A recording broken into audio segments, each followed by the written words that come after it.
एक बार एक वैष्णव थे, ठाकुर जी की बहुत सेवा करते थे।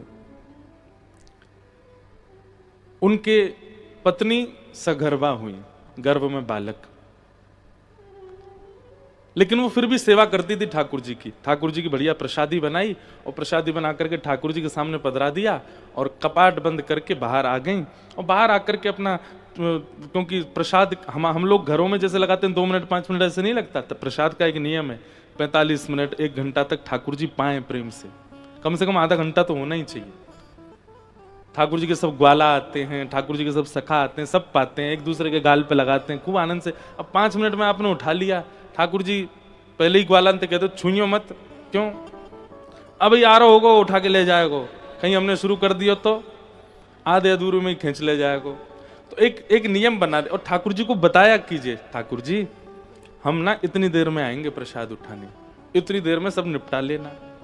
तो ठाकुर जी सब सखाओं को बुलाते हैं, प्रेम से पाते हैं, एक दूसरे को पवाते हैं। या फिर आप निकुंज के उपासक हो तो निकुंज में श्री जी आती हैं, सखियां आती हैं, सब आपस में पाते हैं। तो वो पर्दा बंद करना या ठाकुर जी के पास थोड़ी देर प्रसाद रख के उसको ना देखना, वो ठाकुर जी सहज होते हैं उसमें। तो उसका एक नियम होना चाहिए, इतनी ही देर। मंदिरों में आप चले जाओ, वहां पर टाइम फिक्स है, इतनी देर में प्रसाद उठेगा, उतनी देर में ठाकुर जी व्यवस्थित हो जाते हैं। तो प्रसाद रखने के बाद वो माता जी बाहर आ गई, चौका बर्तन करने लगी और उनके गर्भ में बालक था। तो वो एक तांत्रिक आया और वो द्वार पर आकर के कहने लगा, अपना भविष्य जानना हो तो मेरे पास आओ, अपने हाथ दिखवाने हो तो मेरे पास आओ, कितना धन है कितना, सब ऐसे बोलने लगा। वो अपनी सेवा में लगी रही। तभी वो तांत्रिक बोला, गर्भ में बेटा है कि बेटी ये नहीं जानना तुमको। बेचारी वो माता जी थोड़ी सी स्तब्ध हो गई। उन्होंने देखा, उठ के चली गई, कौन है बता दीजिए और दक्षिणा दो। कितनी दक्षिणा? बोले जो भी दक्षिणा दे दी। बोले पुत्र होगा। ओ माता जी तो बड़ी प्रसन्न हो गई, अरे ठीक है, वो तो पुत्री भी हो तो भी प्रसन्नता, लेकिन अब पता चल गया ना तो थोड़ा और मतलब आनंद है चित्त में।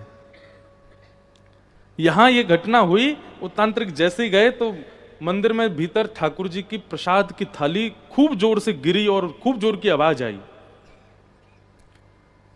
उनके पतिदेव वे दौड़े दौड़े गए, जाके देखा तो पूरी थाल गिरी पड़ी थी नीचे, खीर कढ़ी आदि सब फैल गए।